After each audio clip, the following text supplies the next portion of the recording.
e eu tive a honra de ser convidada para mediar uma mesa com 3 professores que são muito ilustres, né, nessa área e que tem muita, com certeza, a nos ensinar sobre isso. Hoje nós teremos aqui a professora Araci Hack, eu não sei se eu vou pronunciar direito o sobrenome, mas acho que é Araci Hack Catapão. Isso mesmo. Ela mesma. Porque eu não sabia se a pronúncia estaria certa, né? Mas da Universidade Federal de Santa Catarina, a professora Lúcia Girafa, da PUC do Rio Grande do Sul, e o professor José Valente, da Unicamp. Agradeço, já começo agradecendo a vocês por terem aceitado esse convite, por estar aqui conosco nesse momento que todos nós, que não só aqui da nossa universidade, mas todas as universidades públicas estão passando para discutir essa questão do famoso ensino online, ensino remoto, e as dúvidas estão, assim, fervendo na cabeça de todo mundo, e estamos aí estudando essa possibilidade de adotar no ensino presencial recursos tecnológicos para ver o que é possível fazer dentro, né, do ensino presencial.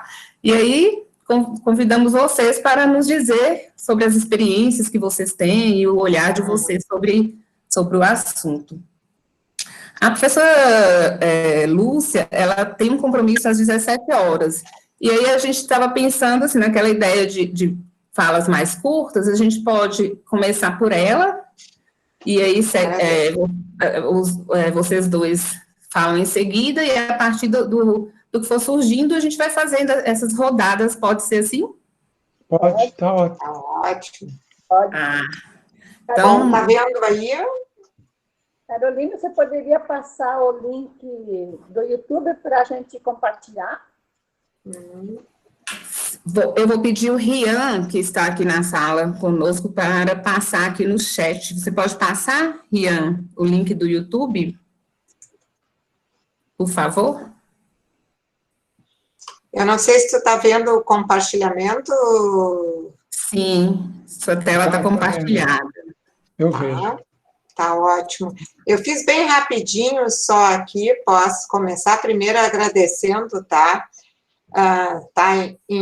Nesta companhia, nessa tarde, coisa boa rever parceiros. Então, vou passar bem rapidamente, né, o que nós estamos vivenciando. Lembrando, né, eu venho da PUC, do Rio Grande do Sul, uma instituição comunitária, né, que quando se instalou a pandemia, não paramos. Tivemos 2 dias de parada para nos reorganizarmos, e na emergência, né, a gente trabalhou, assim, de maneira intensa, como todo mundo, né? Então, a gente tem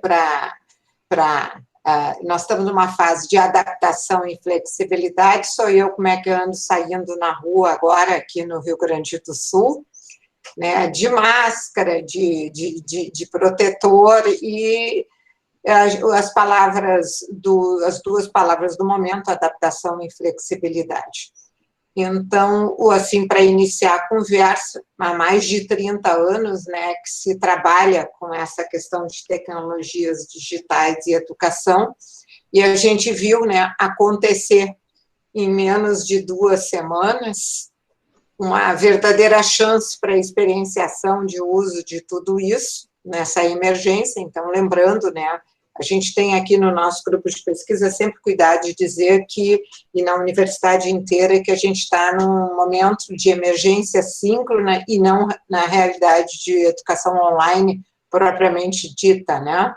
E que a gente está experimentando, criando, adaptando, avaliando oportunidades, e isso tem feito uma profunda reflexão na nossa comunidade, porque a gente foi obrigado, né, assim, alunos principalmente, né, nessa emergência, tratar e ver uma série de coisas, né, que envolvendo avaliação, o que é relevante, buscando uma adaptação, né? E aí, rapidamente, a PUC tem uma experiência com educação à distância desde 99, uma coisa que nos facilitou bastante, que nós temos uma adoção em larga escala de uso da plataforma Moodle. O que significa?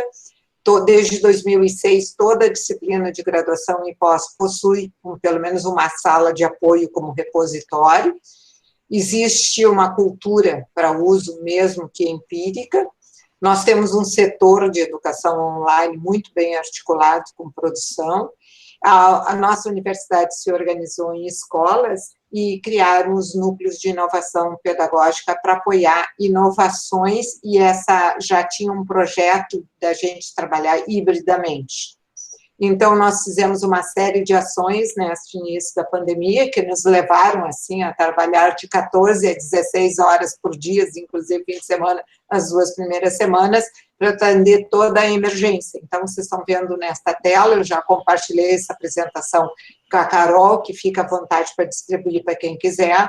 Nós temos no setor online e nos núcleos uma série de materiais que a gente fez para apoiar a mediação online dos nossos colegas. Então, uma equipe grande, tá, de pessoas que já vinham trabalhando, e os núcleos de inovação, nós também trabalhamos, tá, com cursos de formação já há 2 anos para adoção de mediação online e tudo, mas nada nos preparou para o que nós estamos enfrentando.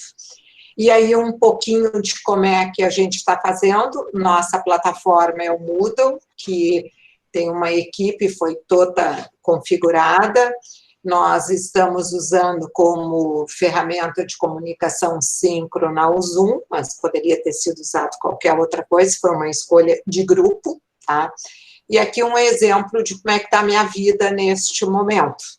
Então, eu dou aula de programação, na graduação, para o curso de bacharelado de Ciência da Computação, trabalho na Escola Politécnica neste núcleo e tenho minhas disciplinas de pós-graduação, mais orientações, então é uma parafernália de coisas, né? Então, usando aqui recortes que eu fiz, né?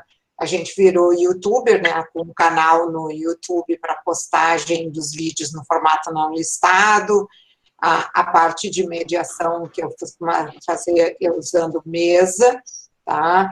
Então, esse aqui é um pedaço do meu espaço aqui em casa e como é que eu tenho feito essa conversa com meus alunos. Depois, aqui, eu faço questão de compartilhar a criatividade que explodiu de recursos, porque nós somos pegos de surpresa com uma infraestrutura em casa que, a minha, no caso, eu fui montando, porque eu fui pega bem de surpresa, que eu passava a maior parte do tempo na universidade e sem ter muita organização em casa, né? Saía de manhã, voltava de noite. Aqui vocês podem ver como os meus colegas começaram a sobreviver para se fazer presente, né? Usando mesa de passar roupa e a criatividade explodiu. Depois, eu fiz uma pequena pesquisa na internet também, de como os professores da educação básica, que são certamente os mais demandados, e os colegas, olha só, os recursos, caixa de leite, feijão como suporte. Então, é impressionante de ver como a criatividade das pessoas está acontecendo nesse espaço de tempo, né? Então, a minha fala inicial seria essa, tá? De mostrar, tá? Um pouquinho deste aspecto, né? De como a gente está se virando com ferramentas, adaptando metodologias. Então, dá só um pequeno trailer, né, de como foi esse processo, e uma coisa muito importante que emergiu, além da gente ver efetivamente colegas que eram muito resistentes a sequer tentar olhar no espaço o que dava para fazer, foi a parceria. O grande sentimento de parceria que eclodiu, o trabalho conjunto, a troca de conhecimento e também os grandes desafios que nós temos, que é a gente não sabe a situação do nosso aluno lá, nós não podemos parar. Pela nossa condição de comunitária, de toda a demanda, nós, e junto com as outras instituições privadas, o tempo de adaptação foi muito curto, e o esforço foi bastante grande, a aprendizagem tem sido muito interessante, e isso está mexendo com uma série de coisas, e o cuidado especial que nós estamos tendo, além dos nossos colegas, os nossos alunos, que estão a gente não tem ideia total do que está acontecendo com aqueles alunos que estão ausentes, e para encerrar essa minha primeira fala, a gente deixa bem claro que nós estamos trabalhando numa emergência, fazendo o que podemos com os recursos que temos, e muito preocupados com as ausências dos nossos alunos, porque a gente já conseguiu mapear a situação muito difícil, que todas as famílias foram pegas. Essa opção por migrar para o online, ela é uma opção com caráter emergencial e não inclusiva, né? Porque a gente tem certeza que muita gente fica de fora por causa da infraestrutura que tem em casa, então os casos são os mais variados possíveis, né? Então, o que teria de positivo nisso foi a oportunidade que toda a pesquisa que tem sido feita e as discussões sobre o uso de tecnologia, a necessidade de propostas metodológicas, e reforça cada vez mais, né, colegas, aquilo que a gente já sabia, a necessidade de fazer uma formação diferenciada, revisão curricular, para ver se realmente essa maneira que a gente educa precisa ser revisada, os conteúdos que a gente trabalha, as estratégias. Isso ficou muito intenso, então esse é um aspecto bastante positivo. Então, seria isso nos meus primeiros minutinhos. Obrigada.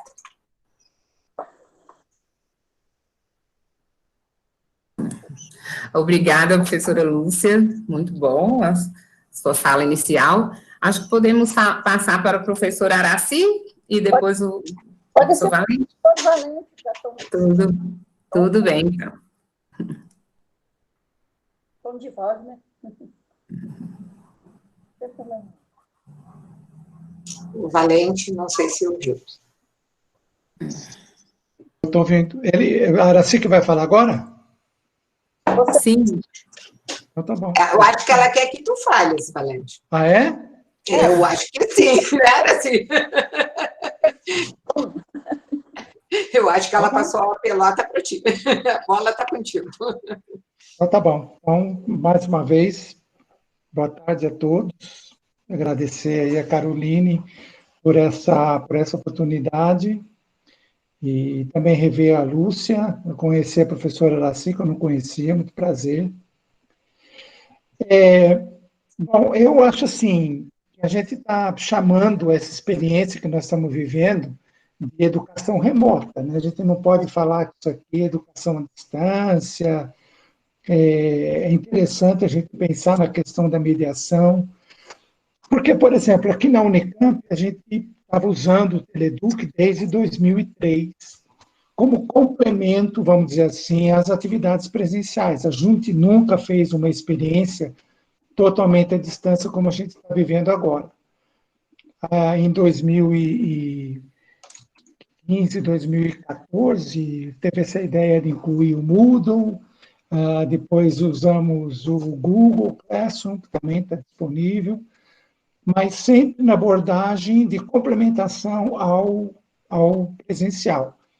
E a Unicamp é assim, cada instância de disciplina que é aberta no presencial, automaticamente abre uma instância virtual. Isso acontecia no Teleduc, depois aconteceu no Moodle e no Classroom. Então, o professor ele pode clicar num determinado botão lá e ativar e colocar isso à disposição dos alunos ou não. Ele tem essa opção, né, de usar como... Da maneira como ele usa, às vezes, muitas das vezes, é como repositório. e o aluno nem gosta de fazer coisa virtual, participar, por exemplo, de um chat, uma coisa assim, porque ele fala, eu encontro com meu colega, eu moro na mesma república, etc., eu não preciso, né, fazer essa discussão virtual. E agora, então, com a parada, vamos dizer assim, passou tudo a ser absolutamente virtual. E aí a gente tem uma série de problemas, porque, na verdade, esse professor ele nunca foi preparado para fazer um trabalho totalmente à distância, virtual, como está sendo agora. E a mesma questão de preparação de material, a questão da mediação, porque essa mediação praticamente ela acontecia no presencial, e o virtual, vamos dizer assim, a instância virtual, era mais usada como repositório de material que era disponibilizado tanto para o professor, para o aluno, como o aluno, né, para organizar a atividade da disciplina, disponibilizava todo o material também na plataforma virtual. Então, isso pegou muita gente desprevenida. E outra coisa que foi extremamente importante nessa atividade, a gente sempre pergunta para o aluno se ele tem acesso, mas a gente esquece de perguntar para ele que qualidade de material ele tem para poder ter esse acesso, e que acesso que ele tem. Porque agora a gente está descobrindo que, às vezes, o laptop, ou seja, o computador do aluno antigo, o mesmo celular dele já não é um celular que dá conta de fazer as interações que são precisas e assim por diante. E a outra coisa também que ficou relativamente fácil é a ideia, né, de que a primeira coisa que você pode fazer é gravar uma aula e disponibilizar isso como se fosse a questão do presencial, que era o que o professor estava acostumado a fazer. E eu acho que isso é um empobrecimento assim, muito grande, né, dessa mediação, dessa interação que nós estamos fazendo com o aluno. Porque não tem aluno que aguenta ficar 1 hora assistindo um professor falando de um determinado conteúdo via vídeo, por exemplo.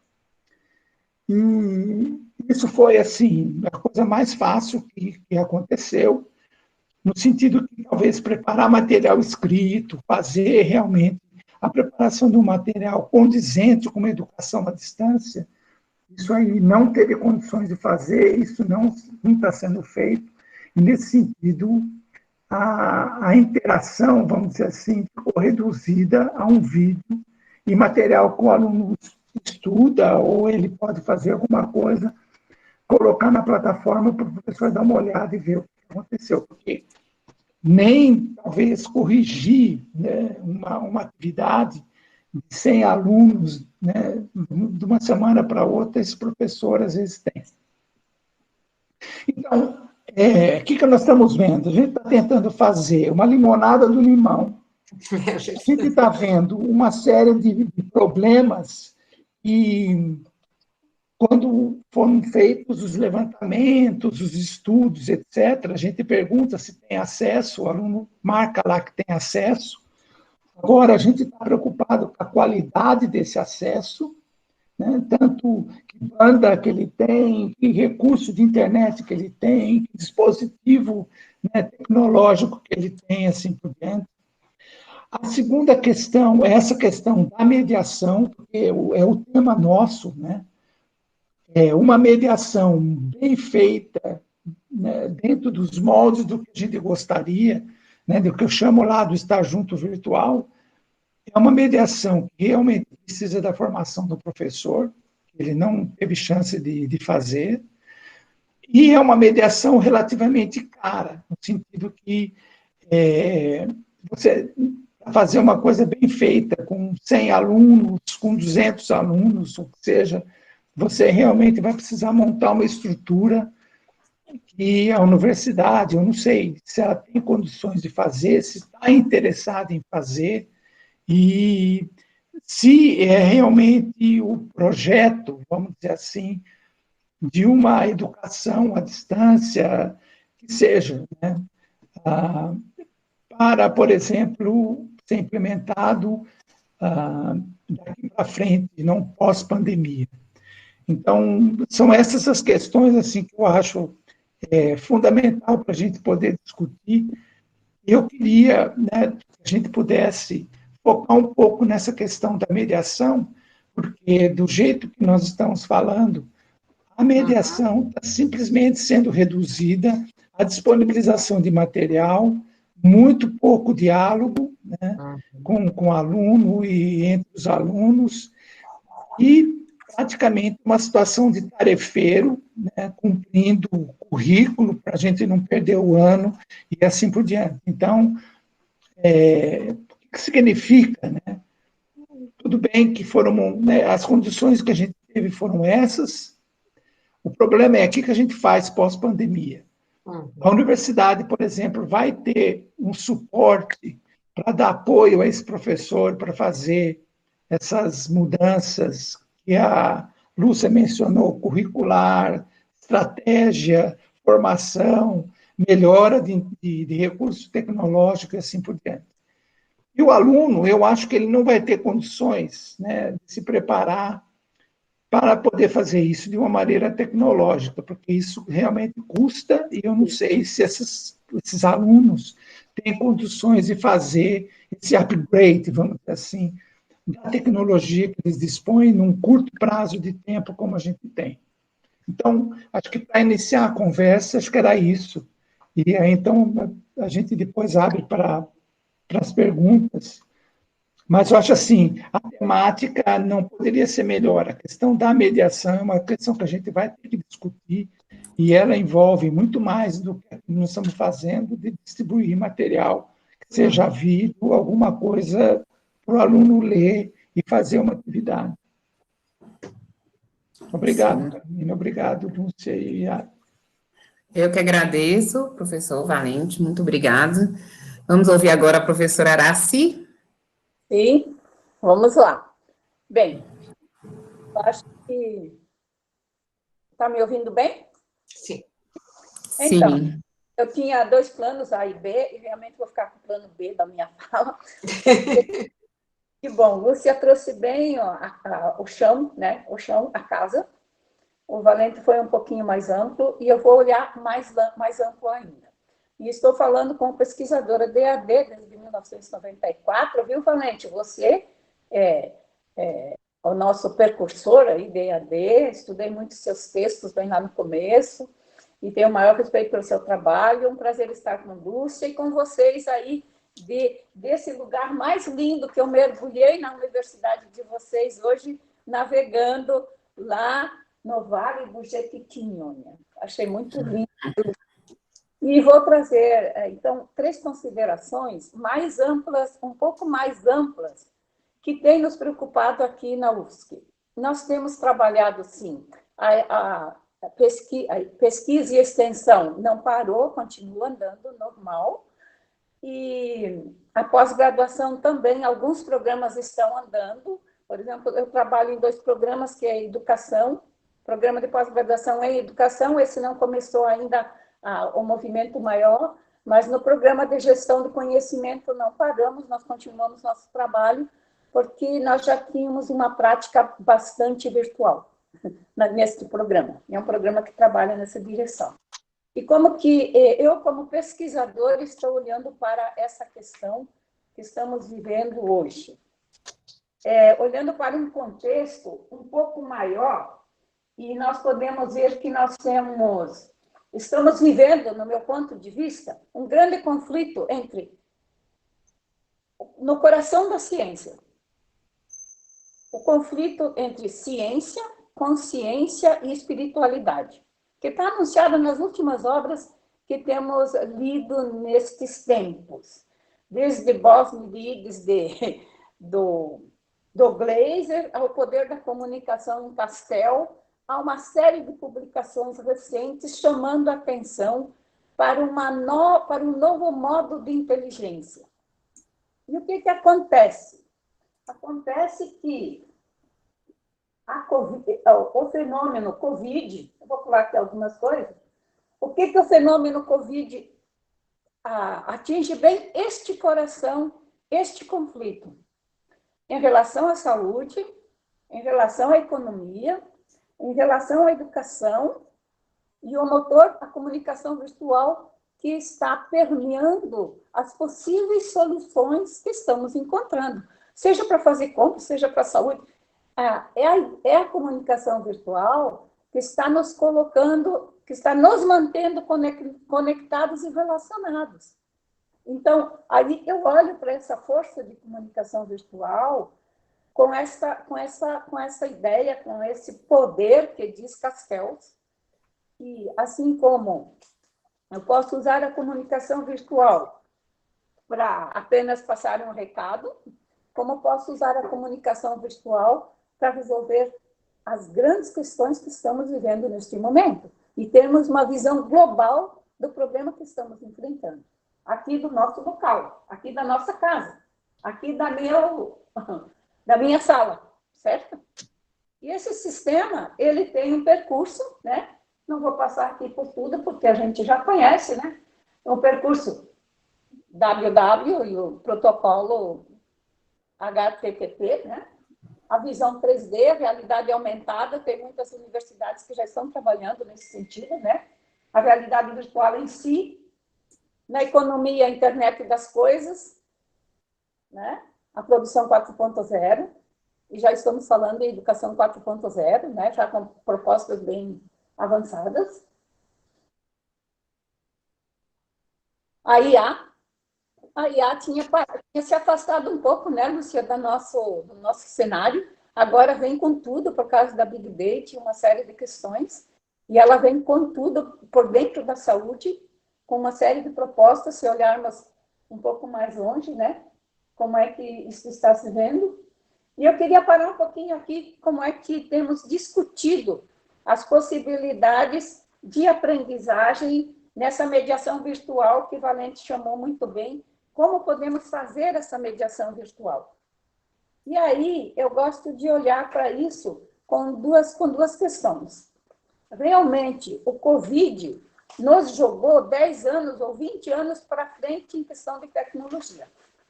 Vamos perceber isso logo, logo. Não é logo, logo, já está aqui na mesa, né?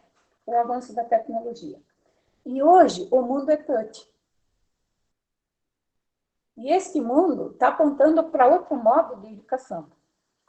Eu creio que a gente realmente vai dar um salto e vai alcançar aquela ideia de leitor ubíquo, que Castells discute, Jenkins, Santaella, que é um leitor que navega rapidamente de um ponto para o outro, de um local para o outro, com uma hipermobilidade.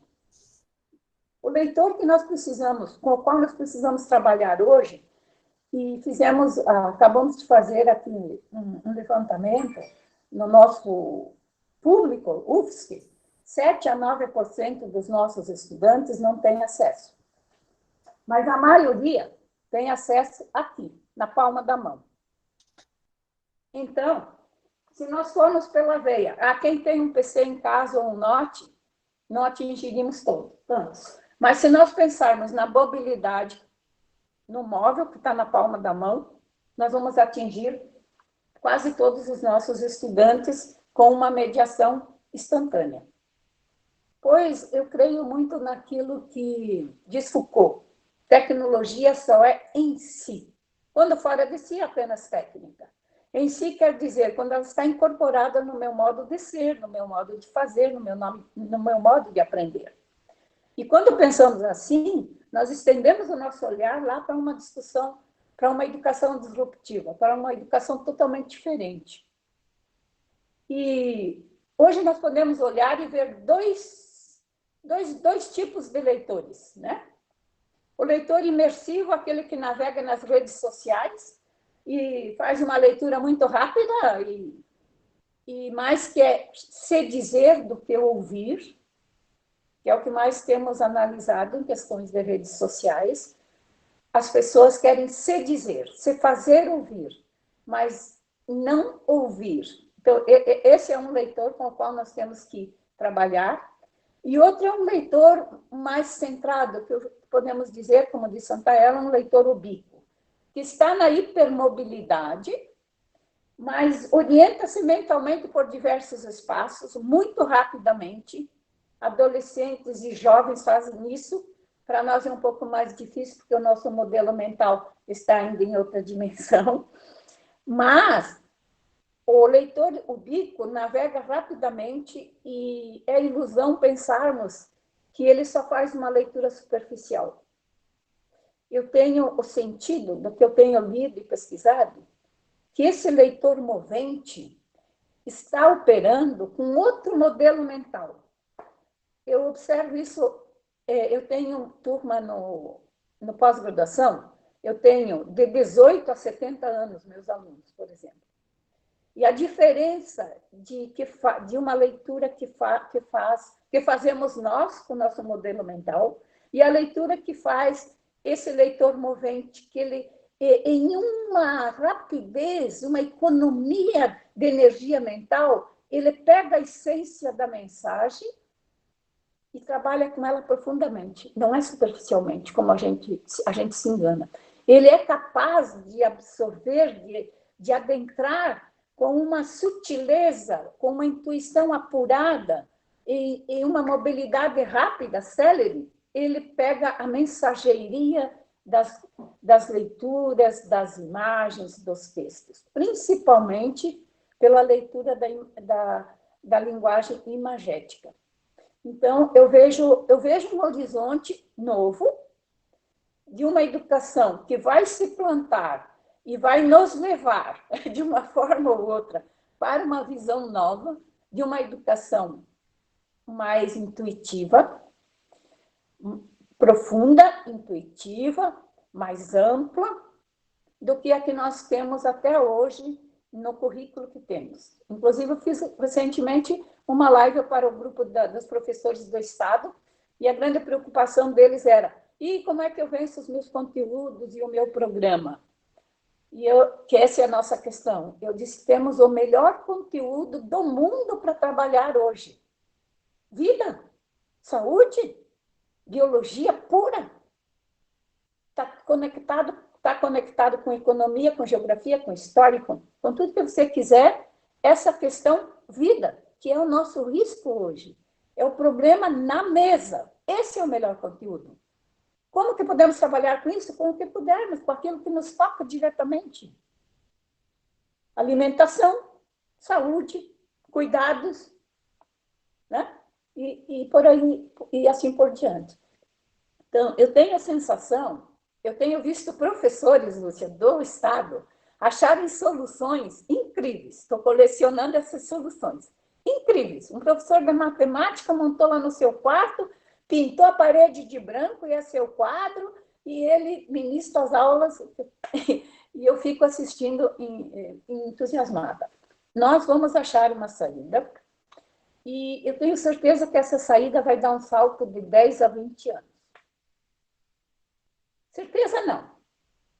É o que eu vislumbro, sabe? Olhando para a realidade, olhando para os desafios, olhando para o que temos. Não precisamos inventar tecnologia. Nós temos tecnologia. Nós precisamos aprender a utilizá-la e potencializar esse recurso. Porque é o que temos hoje. Não podemos esperar, porque o Covid não vai passar amanhã. Nós vamos precisar, talvez, um ano para podermos novamente nos reunirmos em salas de aula, em grupos de estudos, presencialmente.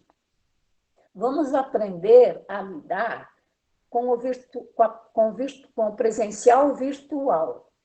Aí, de Bergson, Levi, Deleuze, o presencial virtual, que também é um presencial, é um modo de estar presente.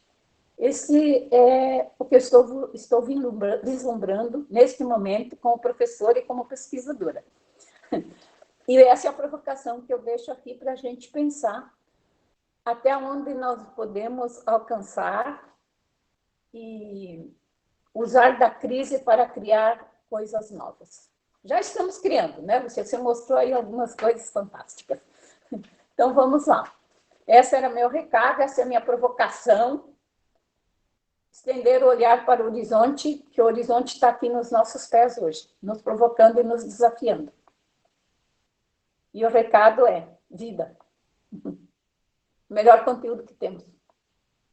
Agradeço muito, muito a oportunidade de estar com você, Lúcia, convamente, e com todo esse elenco aí do Vale do Jequitinhonha. Oh, adorei. Estive por aí quando estávamos implantando a EAD, mas essa é uma outra conversa. Obrigada. Nós que agradecemos, nós aqui, eu em nome da nossa universidade, que agradecemos a todos vocês. Que bom que já esteve aqui, professora, né? O pessoal... Eu estive em Paracatu, Unai, e estive aí não, estive em Diamantina, que é a sede das cidades, né? E foi muito tomar e passear de novo com vocês. Muito bom. Serão todos bem-vindos, assim que pudermos, né, viajar assim no Vale. É verdade. Obrigada, foi uma primeira rodada muito bacana, assim, muito interessante tudo que vocês trouxeram aqui. E, assim, eu compartilho que aqui, no momento, nós estamos, além de ter coletado esses dados ali, principalmente dos discentes, que existe uma preocupação muito grande, porque nossos discentes, em sua grande maioria, são pessoas que residem aqui na região, que é a região mais pobre do estado de Minas. E aí, com a pandemia, muitos foram para suas casas, na casa de seus pais, que é fora de Diamantina, por exemplo, ou das cidades onde nós temos outros campi, e aí foi feito um questionário online, e não me lembro direito, mas não foram todos os alunos que responderam. Acho que mais de 60% respondeu, só que o que aparece, assim, nessa questão da resposta dos alunos, que é um pouco preocupante. E aí, eu como participante do CONGRAD, do Conselho de Graduação, vejo também o olhar dos professores em relação a isso. A questão da qualidade. Então, existe talvez um preconceito ou algo relacionado ao fato de que adotarmos medidas emergenciais com o uso de tecnologia para dar continuidade ao ensino presencial, nós estaríamos diminuindo a qualidade desse ensino. E aí é uma coisa que eu gostaria que vocês falassem sobre isso, a visão de vocês sobre isso. E aí também eles relacionam a transformar o curso presencial em um curso EAD, o que também quero deixar para vocês, assim, embora eu tenha experiência na EAD aqui também, como professora, como coordenadora de tutoria, e sou professora do presencial, mas eu não quero deixar a minha opinião, quero ouvir vocês sobre essa questão. Então, nós temos uma universidade hoje dividida, nós precisamos estudar e decidir em relação a isso, o que vamos fazer, como a professora Araci mesmo disse, nós ficaremos pelo menos mais um ano sem podermos nos encontrar dentro de uma sala de aula, e quando isso for acontecer, será de forma gradativa, não podemos pegar todos os alunos de uma vez e colocar dentro da sala de aula também, né? E aí tem muita dúvida, medo e, assim, e resistência, muita resistência. Aqui também.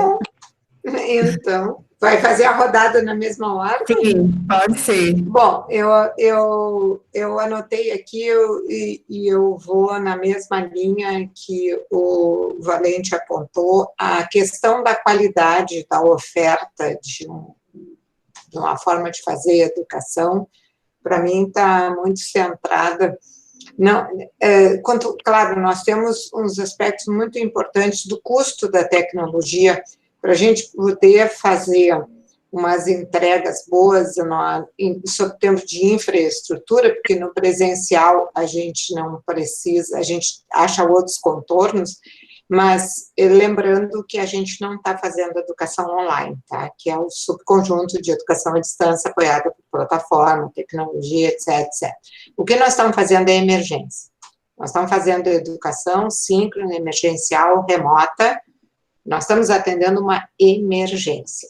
Portanto, esses medos de muitas pessoas, eles vêm porque as pessoas foram pegas de supetão, tanto professores, quanto gestores e quanto alunos. Nenhum das pernas desta tríade, a infraestrutura, como o Valente colocou, se é que nós vamos continuar pós-pandêmico, apostando nessa intensidade, haverá necessidade de muito investimento em recurso, e a malha pública, nós temos que garantir acesso à internet de qualidade para todos, porque se a gente for trabalhar nessa questão, então é uma questão de muito investimento, e a qualidade, para mim, está na mediação, fortemente, diretamente proporcional à mediação.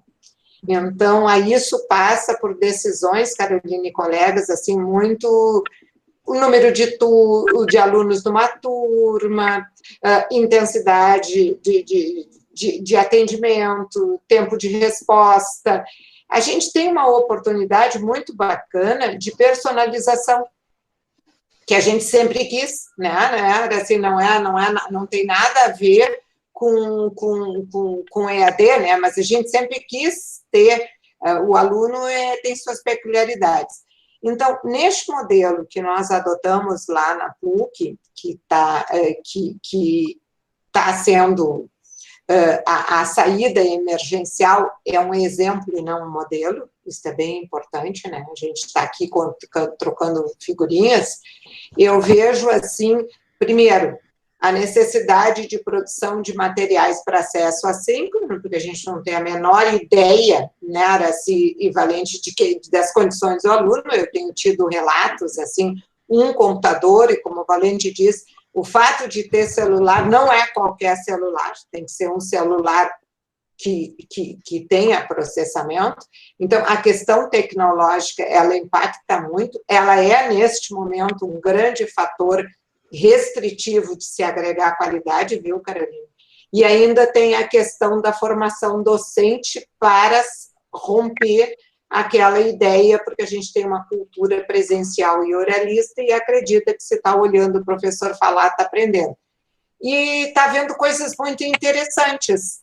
Colegas estão se descobrindo, e nós fizemos uma avaliação intermediária, que nós estamos fazendo desde o ano passado, preventiva, né? Nós não estamos esperando terminar o semestre para o aluno nos apontar correções de curso, e nos surpreendemos positivamente com o retorno de alunos. Por quê? Porque nós estamos gravando as aulas, criando materiais e filmando tem uma coleção, Araci, depois podemos trocar figurinhas, assim, vamos fazer, a nossa ideia é fazer uma exposição, pessoal, quando retornar, da criatividade dos professores e dos alunos para sobreviver.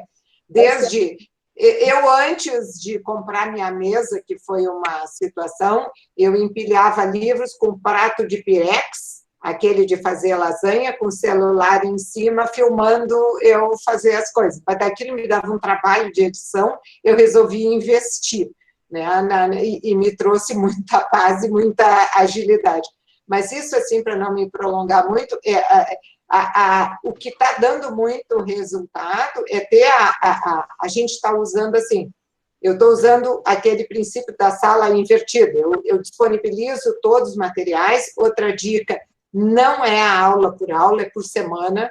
Nós adotamos atividades para a semana e não por dia. O aluno recebe o roteiro todo direitinho do que vai acontecer. Isso implicou do professor se preparar muito para disponibilizar material com antecedência, calibrar, que foi uma grande coisa, a quantidade de atividades, e nós estamos vivenciando um grande desafio de não poder fazer prova, substituir por trabalhos, avaliações integrativas, e está nos dando um trabalhão e, ao mesmo tempo, um retorno muito interessante dos alunos. Assim, quem está conseguindo fazer nessa intensidade, nós temos alunos dizendo, eu gostaria que ficasse assim, outros estão odiando, e a causa maior é tempo e infraestrutura de casa. Viu, Lúcia? Achei muito interessante, justamente essa ideia que nós temos de tempo, né? Que aqui foi uma discussão muito forte, porque eram 4 horas, tem que ser 4 horas. Não, o tempo... Não! Nesse ecrã, o tempo é outro, né? É outro. Então, e realmente, o tempo do professor para preparar um trabalho Mas é muito maior do que... Muito maior. Eu fiz uma pesquisa isso há um tempo atrás, é 4 vezes mais. Você tem que antecipar a situação de aprendizagem. E isso não é fácil. Tem que dar um pouquinho do que tem para ensinar, do recurso que tem e de quem que está te ouvindo, que é a sua população-alvo, né? Que é o seu aluno. E eu não sei se aconteceu para ti, para o Valente, na experiência de vocês, aconteceu uma coisa fantástica, que a gente já imaginava, né? Mas a gente está vendo agora acontecer. Os colegas tiveram que, e eu também, que selecionar que conteúdo é realmente relevante. O que é? Será que é relevante? Eu preciso investir meu tempo nisso? Não, isso pode ser uma leitura complementar. E agora nós temos que ter, assim, o que é fundamental de indicadores de aprendizagem eu ter para fazer a promoção desse meu aluno do semestre que vem. Muito bom. Isso mobilizou muito, colegas, a gente. Então, o que está acontecendo ao longo do semestre? Nós estamos fazendo já a revisão curricular e nós já vamos para o semestre que vem com outro peso. Isso é relevante, isso não é. Isso aqui, por que eu dava? Não, porque sempre foi dado. Né? Então, está dando uns aspectos muito interessantes. Agora, essa questão da qualidade, eu acho que a gente não pode fazer uma avaliação dessa qualidade que nós estamos vivenciando. Porque, como a gente já falou, isso não é educação à distância, isso não é o que a gente gostaria, é uma situação emergencial. O meu receio é que isso seja usado para dizer que a educação à distância não funciona. Eu também, novamente, tenho a mesma preocupação. Não preparou isso, porque se a gente pensar no trabalho que dá para você preparar as coisas, como foi falado, se você pensar que você está interagindo com o aluno numa situação onde ele realmente precisa, onde ele Caiu. Acho que travou lá Travou um pouquinho. Esse é outro aspecto, né? Também a considerar. Sim. Aproveitando até o Valente voltar a compartilhar uma outra coisa que é bem importante nesse momento de emergência, é ter, eu gostei da Araci, o plano B, C, D e E. Exato. Então, tu tem que avisar o teu aluno, então os meus a gente foi se dando conta disso à medida que foi construindo nesses 3 meses. Então, assim, turma, se cair a conexão, não se preocupe, não dá síncrono, eu vou gravar um vídeo depois com a síntese das coisas, vocês mandem as perguntas e tal, e como a Araci diz, o tempo, gente, investido para fazer uma mediação, um feedback, é gigantesco. Então, os professores estão muito cansados e os alunos também, porque nós estamos completando amanhã 3 meses neste modelo. Então, é assim, é doença, né? Nas costas, tendinite, né? Assim, a minha lombar está com uma coisa, assim, né? E não há alongamento que resista, que é tantas horas de cadeira. Fazendo como você, investindo em alguns equipamentos para ficar mais tranquilo. Mas é bem importante. Então, é tempo, considerar que o tempo online, o tempo de estudo no CRAN, a energia mental que se gasta é muito maior. Então, o aluno cansa mais, muito mais, nós também. Então, preparar coisas essenciais, tocar no ponto da dor de agora, por isso que eu digo que o melhor conteúdo é estudar a vida com toda a sua complexidade, dando risco de vida, e traz aí um tema fundamental, né? Desde a ecologia até a historicidade de todas as epidemias que já vivemos. Então, colar um pouco daquele conteúdo programado que está lá, olhar e trabalhar com a realidade. Dá para trabalhar desde pré até Deus com a realidade, porque ela toca todo mundo. E trabalhar com o essencial. Acho que a mensagem que nós todos vamos ter com essa pandemia, nós não vamos ter outra oportunidade igual. E queremos estar lá adiante, daqui 2 anos, para poder olhar, fazer uma exposição do que inventamos, sim, de olhar para trás e ver o quanto andar nesse momento. Eu não eu não vejo, neste primeiro momento de então, sim, talvez a gente não alcance uma grande qualidade, mas podemos dar um salto quântico nessas invenções que podemos fazer. Eu sou muito positiva nas coisas. Eu também. Eu acho que vamos sair... Estamos aprendendo muito, né, Aracy? Ah, sim. A crise é o melhor momento de aprender, né? Sim. Aconteceu uma coisa que a gente estava esperando por muito tempo, né? Que é o fato de realmente a tecnologia poder fazer o seu papel. Exato. E mostrar que as coisas podem acontecer, não é a melhor situação, mas as coisas estão acontecendo, as coisas estão andando. Por exemplo, essa oportunidade que a gente podia fazer isso antes, por que a gente nunca fez? Exatamente. Então, esperamos fazer isso agora por conta dessa situação que nós estamos vivendo. É um absurdo, né? Porque essa tecnologia está disponível faz mais de 20 anos. Por que a gente não conhecia, né? Não podia ter feito isso antes? Você, professora Armando Valente, acho que é um dos primeiros que começou a falar em tecnologia, né? Que eu conheço, de textos e provocações, né? Então, a gente tem condição, sim, de talvez dar o salto quântico lá onde Foucault disse que tecnologia só é quando em si. Quando ela está fora de mim, é apenas um instrumento, mas quando ela passa a fazer parte do meu modo de ser, do meu modo de fazer, aí tem logos, né? Aí é tecnologia.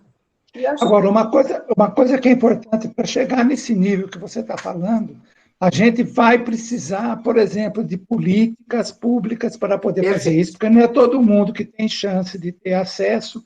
E aí, o que a gente está fazendo é um pouco de voluntarismo. São as pessoas que querem, que estão inventando, que não estão querendo, né, ficar para trás dessa corrida que nós estamos vivendo, mas é preciso ter consciência da necessidade dessas políticas públicas e investimento nessa infraestrutura que a gente não tem. Nós estamos descobrindo que tem aluno que não tem acesso. E não adianta, porque o que vai fazer? Como é que ele vai ter essas condições ideais, vamos dizer assim, para a gente poder fazer um trabalho com qualidade? E aí é complicado. Sem essas políticas, sem essa vontade, e isso passa, inclusive, no nível da própria universidade. Também. A reitoria, o que seja, tem que estar realmente imbuída da ideia que esse é um investimento necessário, porque provavelmente pandemia, essa não vai ser a primeira, entendeu? O outro aspecto, né, colegas, é não só pensar na infraestrutura do aluno, mas do professor, né? Nós temos na educação básica no país uma faixa de ganho salarial que não permite a maioria dos professores fazer esses investimentos necessários. Né? Então, essas políticas também têm que abranger. Teve aquela época, você se lembra de tirar os impostos dos notes, lembra? Para facilitar financiamentos e tudo. Então, eu tenho a mesma preocupação dos colegas que não seja usado para mostrar, porque os resultados, pessoal, estão sendo muito heterogêneos. Pega a pessoa, né, como nós, né, a Valente, a Aracy, que estamos há mais de 30 anos, né, a Valente, aqui nessa, de pesquisando, usando, faz parte do nosso mote de pesquisa, isso. Eu ainda trabalho na área da computação, quer dizer, é meu dia a dia. Então, ter os acessos que eu sempre tive nessa universidade que eu tenho, que investe, que tem quem conhece a PUC sabe, né, Carol, que a nossa infraestrutura é muito boa, é um privilégio trabalhar lá.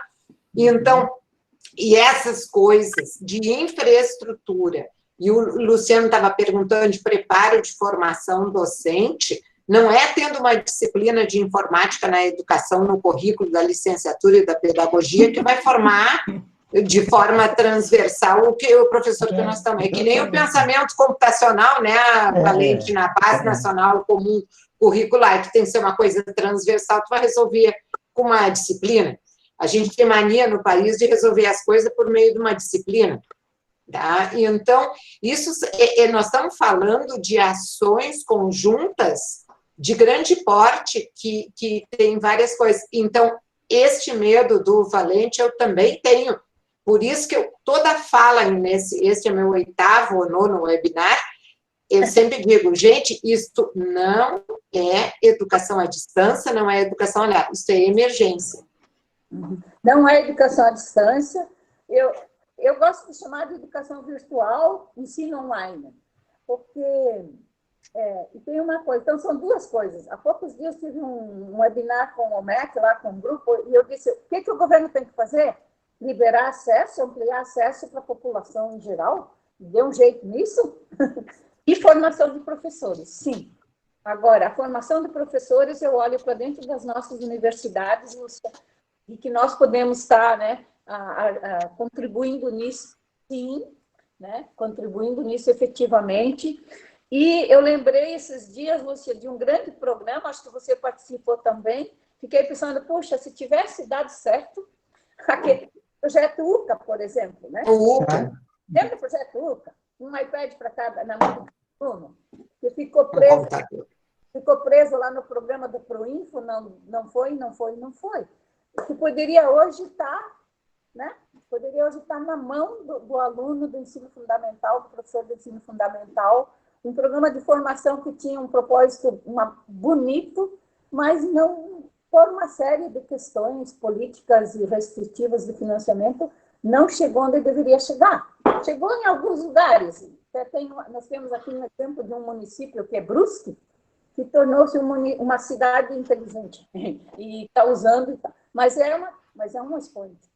Se tivesse, por exemplo, um programa assim, aquele outro programa das tecnologias educacionais que distribuiu milhões de tecnologias para os municípios de baixo IDEB, foi um outro programa de pesquisa que a gente participou, não sei, acho que você também participou, Lúcia, mas era a UFSC, URGS, mais uma outra instituição. Muita tecnologia está ainda, acho que está ainda nas caixas lá nos municípios. Por quê? Foram distribuídas alta tecnologia para os municípios de baixo IDEB, mas sem acompanhamento, sem informação, sem formação. Só a técnica não resolve, realmente. É a formação, é a apropriação que o professor vai ter que fazer agora, rapidamente, e eu aposto que nossos professores são capazes de fazer isso se tiver acesso e com compartilhamento de experiência, compartilhamento de descobertas. Acho que a gente tem que criar um grande portfólio e começar a mostrar tudo o que está sendo feito, para que um olhe para o outro, né? E se entusiasme. Compartilhar, né? E também o seguinte, né? Nós vamos sair desse semestre, eu estou assim, #Júlio chegando, tá? Porque eu quero ver se eu termino o semestre antes dele terminar comigo, né? E eu não estou sozinha nessa, porque a gente está muito cansado, porque amanhã 3 meses de uma série de coisas, e a gente muito preocupado, muito tenso continuamente. Até teve uma coisa interessante, eu não sei a experiência de vocês, mas para mim, pessoalmente, meus colegas, o pior foi o início, não que agora esteja bom. É aquela coisa assim, daqui a 15 dias a gente volta. Volta? Não, é mais 15. Então, agora que veio as políticas, e aqui no Rio Grande do Sul, o governador e o prefeito de Porto Alegre, o governador bateu o martelo, e ele está usando um modelo bem interessante, que ele já avisou, ninguém vai voltar, e presencialidade, vamos conversar lá para setembro, se Deus quiser, com as pandemias, com essas bandeiras amarelas, vermelhas, e abre shopping, fecha shopping, pelo menos quando veio, em maio, na metade de maio, olha, ninguém vai voltar presencial, deu uma espécie de alívio, porque a gente estava trabalhando com um imediatismo de 15 dias, e será que volta? Isso foi catastrófico para o planejamento, né? Não tinha o que fazer, mas foi, assim, trouxe muita angústia. E aí, vai ter prova? Não vai ter prova? A gente vai voltar? Não vai voltar? Então, o planejamento ao longo desse semestre, ele foi sendo revisitado a cada 15 dias, e isso gerou nos alunos uma angústia muito grande, porque o sistema de avaliação teve que ser adaptado e vinha. E aí, como é que eu vou ser avaliado? Como aí falaram, quais são os indicadores? Os indicadores que a gente está usando, que eu estou usando ali na disciplina, é o retorno nos trabalhos, a quantidade de perguntas. Hoje em dia, continuar e não desistir da disciplina já é um bom indicador.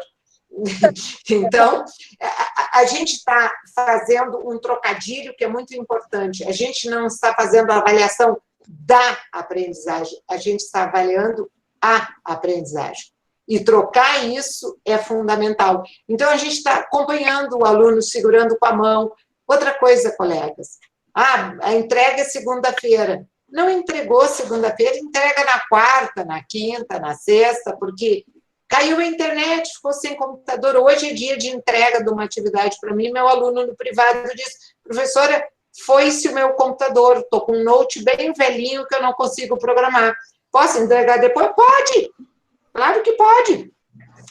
Flexibilização é a palavra. E como tem gente sofrendo com isso?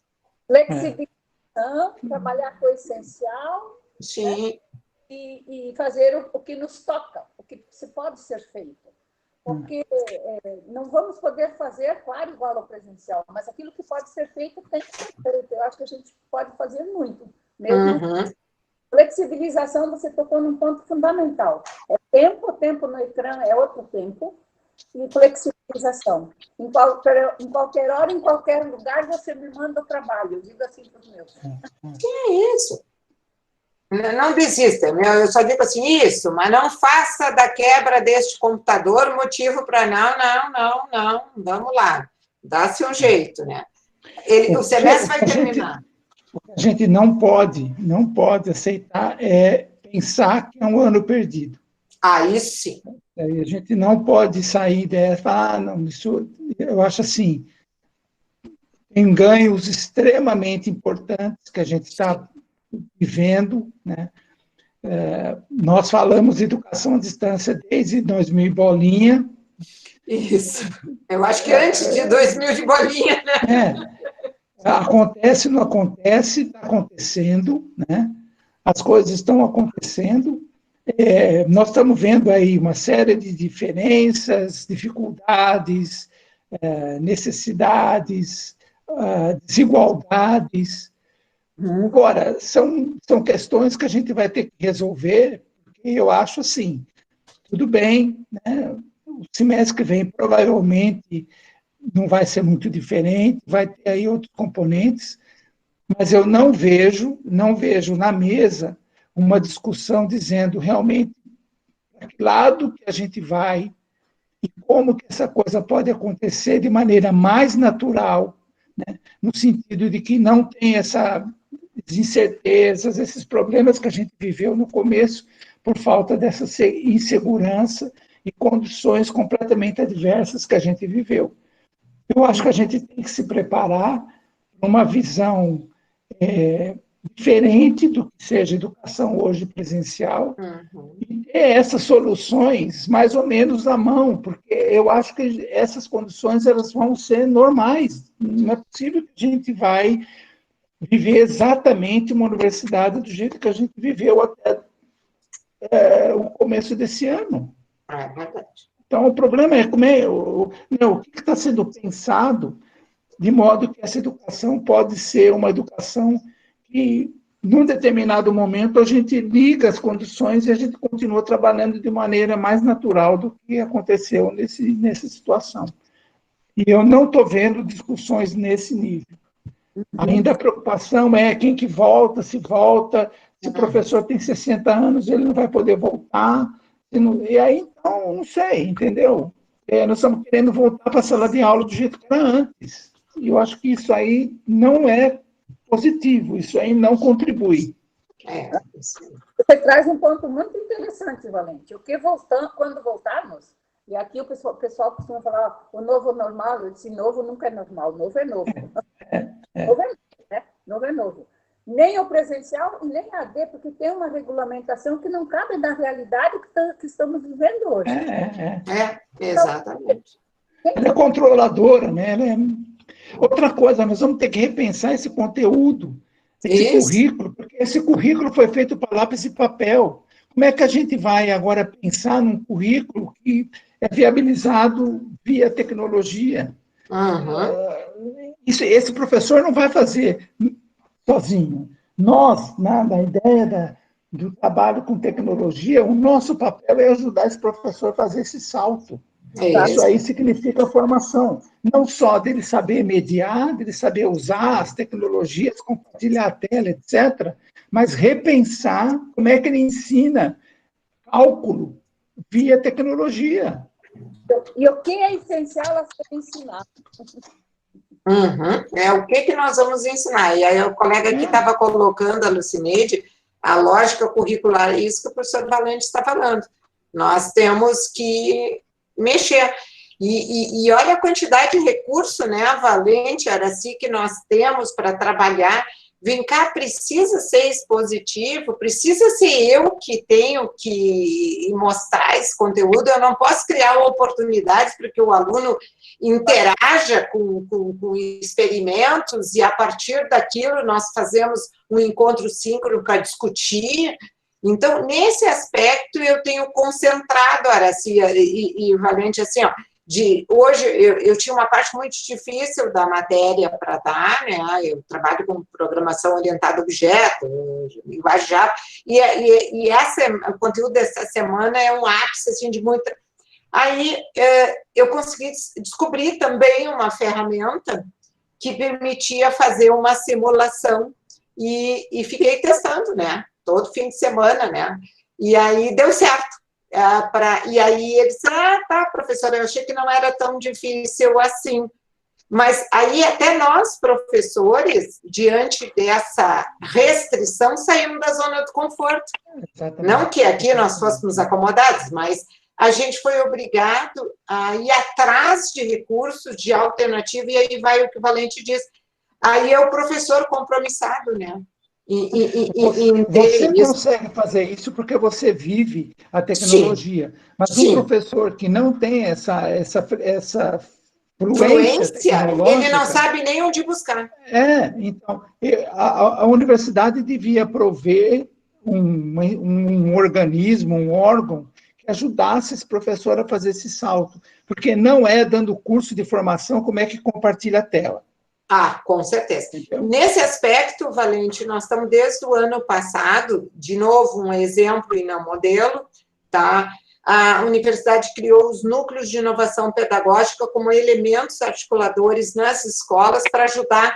Então, nós estamos mapeando, os colegas estão pedindo formação para nós, né? E aí o setor online, nessa pandemia, acabou sendo o agente articulador, teve que produzir um monte de materiais e está fazendo exatamente isso, Valente. As pessoas estão dizendo assim, eu não sei como é que eu vou dar aula disso.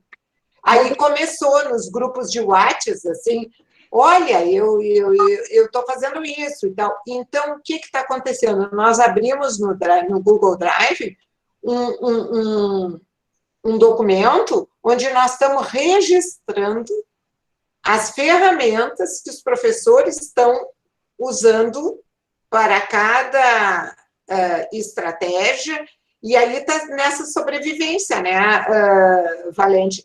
Nós fomos buscar em outra universidade um grupo de pesquisa que tinha um experimento, cedeu, e assim nós vamos indo.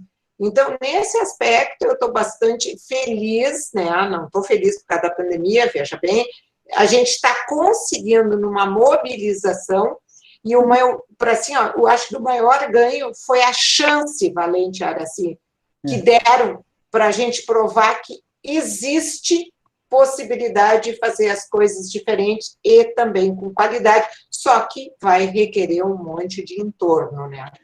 Deixa eu fazer uma pergunta para vocês. Eu não sei se a Caroline tem pergunta, mas como que vocês estão vendo, por exemplo, a postura do aluno? Tudo bem, o aluno está sobrecarregado, mas ele está dando resposta. Porque uma coisa que a gente tem no Brasil é a bendita grade curricular. Como que a gente espera que um aluno pode fazer 10 disciplinas por semestre, né, e ter condições de fazer trabalho que seja online, que seja presencial, né? Essa bendita grade e essa grade entupida de conteúdo, né, que, como a Lúcia falou, tem muita coisa ali que nem precisava estar, mas o professor ele está fazendo reserva de mercado, no sentido de se ele não estiver lá, ele não consegue ganhar o horário dele, ou seja, preencher o horário dele lá com aula, e aí, então, enfiou um monte de conteúdo que praticamente não tem sentido. A questão é, como é que esse aluno está recebendo essas coisas? Como é que está acontecendo com o aluno hoje? O que vocês estão vendo com o aluno? Está descendo, tá? Bom, eu já tomou 2 vezes. Oi? Eu penso que nós precisamos descolar um pouco desse rol de conteúdo do currículo que servia até janeiro, março, e olhar para o currículo para o conteúdo emergencial que está afetando todo mundo, sabe? Tomar como um tema gerador, trabalhar com temas geradores e em torno disso interdisciplinarmente ir trazendo o que afeta realmente as pessoas, porque precisamos também considerar uma outra questão que eu acho bem grave, é que as crianças ficam em casa e o pai e a mãe vai ajudar, e o pai e a mãe estão desesperados também, porque ele também não sabe como ajudar o filho a resolver as tarefas, e aí muito conteúdo, quando que se poderia trabalhar com temas essenciais, que pai, mãe e filho discutem para a vida do agora. Isso me fascina muito. Quero organizar um mock ou alguma coisa para os professores para trabalhar dessa questão. Vai ter a questão do que Luciano Pedroso está perguntando. Temos que passar do emergencial para o intencional. Ou seja, o que é relevante nesse momento a ser estudado? Isso. Eu compartilhei aqui, vou compartilhar de novo, bem nessa linha que tu estás comentando, vou botar de novo aqui, um professor que colocou no Facebook, há um tempo atrás, já faz quase 2 meses, o que está sendo a proposta dele, ele dizendo assim, o filho encantado, esse relato vale a pena ver. E então, a gente está tendo uma oportunidade de focar na aprendizagem, no interesse contextualizado. É um grande momento para a gente pensar no currículo, o papel do currículo, embora, citando o querido o Miguel Arroyo, né, é um espaço de disputa, né? E então, a gente tem, assim, se a gente souber usar esta oportunidade que nós estamos tendo, nós temos uma chance de fazer muita coisa, né, interessante. E aí, usar os problemas do dia a dia. É impossível que hoje, quando não se fale sobre a pandemia, sobre corona, sobre vírus. Então, isso é o que está afetando a vida das pessoas, isso devia estar sendo discutido desde a educação infantil até o ensino superior de maneira transversal. Então, se a formação não ajudar os problemas da vida, então ela não serve para nada, só serve para dar título, né? Acho que a transversal vira central. Sim. Eu vou pedir desculpa, vou ficar mais 4 minutinhos com vocês e vou me despedir, né, agradecendo, vou ficar mais um pouquinho, né, que deu a coincidência de eu ter um outro compromisso também já previamente, mas eu vou ficar mais um pouquinho com vocês e desde já agradeço muito a oportunidade de ver esses amigos tão queridos, tá? E rever a Carol, conhecer essas pessoas, fico à disposição, tá, Carol, para outras oportunidades. Porque é tão muito rápido, obrigada, né, Valente, viajar até o Vale do Jequitinhonha, assim, né? Gostei. Uma hora e meia agradável, assim, passa bem rápido, né? Nossa, já passou. Esse, aliás, um tempo muito adequado, né? Gostei Nossa, pela organização. ao contrário do que vimos aqui, que o aluno não consegue ficar uma hora, eu ficaria umas 2 horas ouvindo vocês, porque vocês trazem coisas muito importantes, e aqui até muitas perguntas no chat. Lúcia, muito obrigada, sua fala genial, como Muito obrigada. Araci, muito obrigada pela disponibilidade. E, assim, a gente, como eu disse, a gente tem muitas dúvidas, e até a fala do professor Valente, a última, surgiu nos dados que a gente coletou aqui dos alunos, a preocupação de todos os professores resolverem encher os alunos de conteúdo, de material e de trabalho e avaliações, e aí eles estão numa casa em que o computador é compartilhado, o pai tem que trabalhar, home office, e ele tem que estudar, e fora as outras coisas que estão envolvidas com a pandemia. Então, estamos todos, assim, curiosos para saber de quem já está, né, pensando um pouco mais à frente, quem já está dando as aulas, quem já está discutindo isso há mais tempo nas universidades, para nos ajudar. Nós aqui estamos nesse momento de tentar encontrar ideias para poder fazer isso acontecer, como o próprio professor Valente disse, a gente não pode ter o ano perdido, né? Nós temos que agir, nós temos que fazer alguma coisa. A isso a gente passa um atestado de incompetência sem tamanho. Agora a gente tem aí um serviço, né, uma tarefa que é justamente se repensar esse tal do currículo, verificar se realmente esse monte de conteúdo que a gente está querendo passar para o aluno realmente faz sentido ou não. Porque eu acho, assim, impossível, né, um aluno fazer 10 disciplinas no semestre e ter condições de dar conta de, né, pensar em qualidade, vamos dizer assim, de aprofundamento, de realmente pensar a coisa do ponto de vista da realidade, etc. Porque essa imersão nesse monte de conteúdo é desvinculado da realidade, não tem nada a ver com a realidade que ele vive.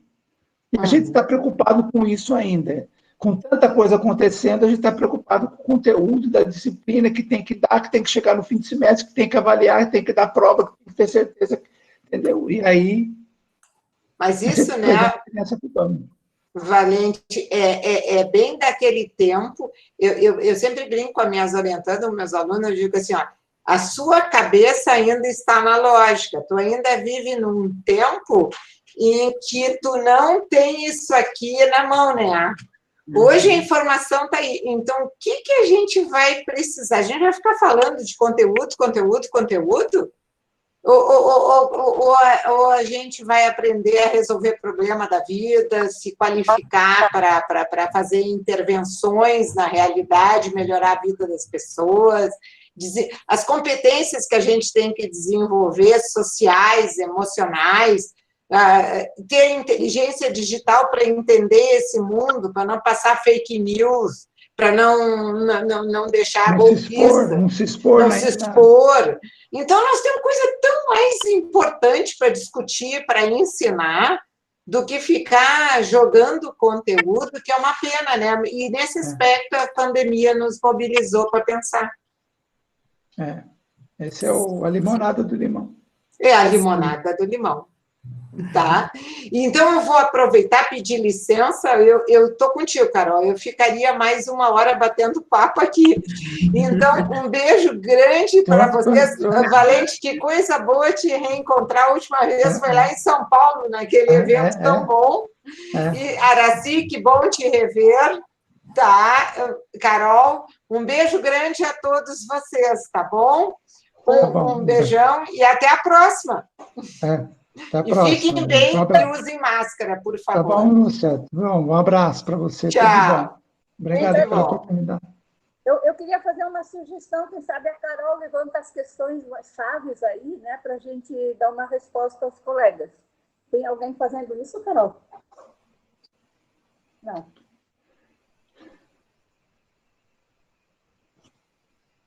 Carol? Eu não vi nenhuma pergunta aqui. Me desculpem. Meu microfone estava desativado. Tem algumas perguntas no chat, mas algumas já foram respondidas. O Luciano perguntou se vocês acham que o preconceito em relação ao EAD irá diminuir, a questões relacionadas a projetos de pesquisa e extensão nesse contexto e pós-pandemia também, né? E, assim, o que vocês pensam a respeito da formação do professor agora e para o futuro? E uma outra pergunta é relacionada aos indicadores de aprendizagem que vocês têm utilizado nesse contexto aí do ensino emergencial. Então, Carol, sobre o IAD, por isso que eu gosto de desviar a discussão, porque se nós olharmos como EAD, que não se vai dar conta agora, certo? É uma modalidade de educação, que não é o que nós precisamos fazer agora. Então, por isso, eu acho que há uma oportunidade de você olhar como algo diferente a ser feito. E aí as pessoas saem dessa posição da resistência, sabe? E não tratar como EAD. Nós vamos fazer uma educação, um ensino online, que é possível fazer por isso, sabe? Trabalhar com o essencial, trabalhar com tempo bem medido online, síncrono, e trabalhar com muito tempo assíncrono com os alunos, sabe? E não olhar isso como na modalidade EAD, nem na modalidade presencial. Nós temos que inventar outra modalidade.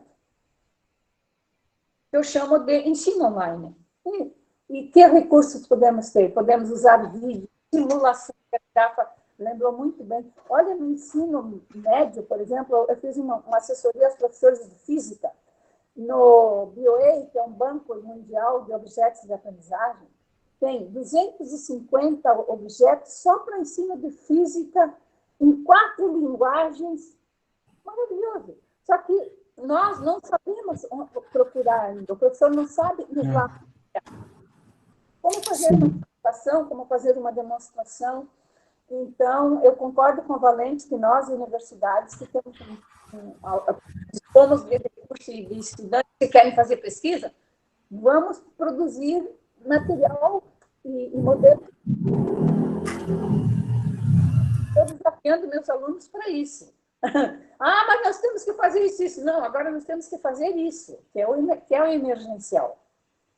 E concordo com o Luciano, é emergencial e não pode ficar só na emergência. Tem que ter uma intencionalidade, um propósito. E a Lúcia, antes de sair, deixou um recado muito bom. Qual é o propósito? Resolver o problema que está afetando a vida agora. Gente, nós temos ciência para estudar a respeito disso em todas as áreas. Em todas as áreas. A respeito da formação que você perguntou, essa formação, eu acho que assim, seria muito importante que ela acontecesse em serviço, porque acho que não é curso que vai fazer isso. Não é um curso, né, um curso de como é que se lida com determinada ferramenta, etc. Por quê? Porque essa mediação que nós estamos falando envolve muitas coisas, envolve o conhecimento da ferramenta, que é importante, envolve o conhecimento da disciplina, porque você, nessa mediação, você está se expondo no sentido de você não sabe o que o aluno realmente precisa. E, nesse sentido, se você não tem conhecimento, você não vai conseguir dar conta de responder a pergunta dele. E a terceira é como é que você se posiciona nessa relação com o aluno. Por quê? Porque se esse professor for querer ser professoral, dar uma aula, esse aluno não vai ouvir. Ele vai querer saber como é que é tal coisa, né? E aí isso tem que ser muito pontual. Às vezes o silêncio vai falar muito mais do que simplesmente o sujeito se meter a falar e dar uma aula a respeito de um determinado conteúdo. Ou seja, a mediação numa sala de aula é uma coisa, a mediação no virtual é uma outra coisa, e esse professor só vai aprender isso se ele fizer, colocar a mão na massa e a formação for em serviço. Ou seja, era importante que esse professor pudesse ter uma orientação junto com outro colega que trabalha junto e assim por diante, para poder mostrar para ele o que significa fazer a mediação online. Porque não é a mesma coisa de transpor o que ele faz na sala de aula para o ambiente virtual, e não é simplesmente fazendo pergunta ou sendo professoral, por exemplo, que ele vai fazer uma boa mediação. Sim, muito bom. O Alexandro pergunta aqui, professor, sobre quantas disciplinas vocês, né, professor Araci, o professor Valente, como vocês acham, assim, quantas disciplinas que os alunos deveriam ter simultâneas, né, simultaneamente, para que se chegasse a um bom resultado, né, dessa proposta, assim, de ensino? O que eu conheço, por exemplo, das universidades americanas, o aluno faz 4 a 5 disciplinas, no máximo, por semestre. Mas aí a quantidade de leitura, às vezes ele tem que ler um livro na disciplina, um livro por semana, entendeu? Ou fazer uma tarefa, um projeto, participar de projeto, etc. Mas ele não faz mais do que 5 disciplinas por semestre. No MIT, por exemplo, são 4 disciplinas para fazer 5, o reitor tem que autorizar. Então, com isso, se realmente o aluno tem tempo de digerir as coisas, de procurar, de navegar, de estudar, de ler, e não ficar sentado. Porque o grande problema da educação brasileira, vocês me desculpam, mas ela está sentada na bunda do aluno, sentado na cadeira. O professor é pago por hora de bunda do aluno, o MEC dá o diploma por hora de bunda do aluno, e assim por diante. A educação está centrada na bunda dele, não na cabeça dele. Esse é o problema. E aí, então, você precisa de uma grade com 10 cursos, 40 horas, não sei o que lá, por semana, para dar conta de fazer tudo isso. É assim que o professor é pago, é assim que ele recebe o diploma dele, e assim por diante. Essa mentalidade tem que mudar, nós temos que centrar a educação na cabeça dele, não quantas horas ele fica sentado. Essa mudança é a mudança de verificar o que é realmente importante, que conteúdo que conta, que tempo que a gente dá para esse aluno digerir esse trabalho e assim por diante. Nós estamos centrados numa visão completamente errônea do que é aprender hoje, do que é cursar uma universidade, por exemplo, no século XXI. Inclusive, pode-se pensar, Valente, uma coisa que me ocorreu e que a gente fez há algum tempo, e vou voltar a fazer agora, é reunir 3, 4 professores, eleger um tema, e aí vão juntos. Tem que dar aula junto. Né? Escolhe um isso tema. É maravilhoso, isso é a melhor experiência do professor. Você ter um colega do lado e você poder discutir real na frente de todo mundo, né, com questões dos alunos, os alunos veem essa discussão, essa reflexão que é feita, isso é maravilhoso. A gente aqui na Unicamp deu aula com 3 professores na disciplina. É fantástico, é um aprendizado. Você espera aquele momento, né, para estar lá com o teu colega na frente dos alunos, que eles são inteligentes, eles não são burros. Fazem perguntas fantásticas, participam da discussão. Agora, esse professor isolado, lá na frente, né, ministrando professoral, isso não cabe mais. Ninguém escuta, ninguém consegue mais fazer esse tipo de coisa. O que gera não é mais uma disciplina, mas é um tema, e os professores que podem abordar em cima daquele tema o que é essencial. É uma outra situação de aprendizagem. Né? Exatamente. Aí você está montando a sala de aula ateliê. Não é mais aquela sala de aula onde todo mundo fica quietinho ouvindo o professor. Você tem um ateliê de conversa, de discussão, de apresentação de trabalhos, assim por diante. Isso dá para fazer à distância. Você não precisa fazer presencial. Sim. Uma roda de conversa. O que estamos fazendo agora? Estamos discutindo um tema. E tem muita gente quietinha, mas tudo bem.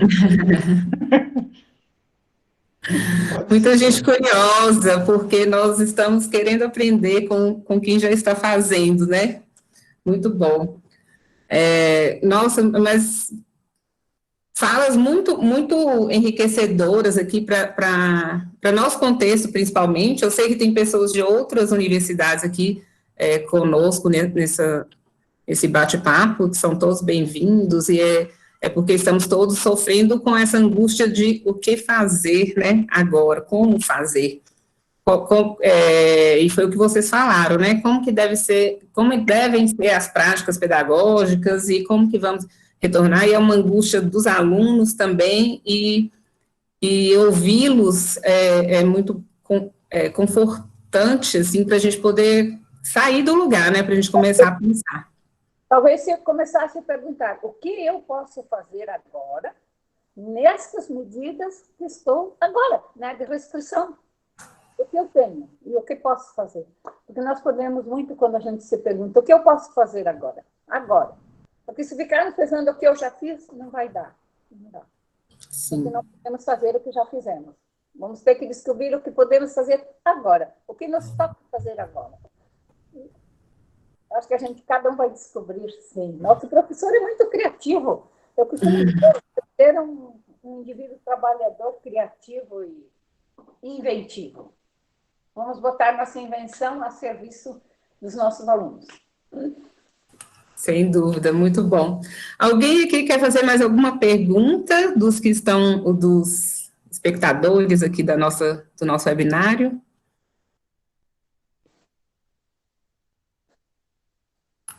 Acho que muitas perguntas foram respondidas ao longo aí das falas. Sim, acho que tem mais elogios mesmo do que perguntas. Mas eu deixo para os colegas essa... Eu sou muito otimista, eu sou professora há muito tempo, muito tempo. Estou aposentada, mas continuo trabalhando voluntariamente, porque amo sala de aula, amo meus alunos. E eu sei que no momento trabalhamos muito com pós-graduação, mas a graduação é a minha paixão, a sala de aula. E eu aposto que os nossos alunos, quando provocados, eles respondem sim.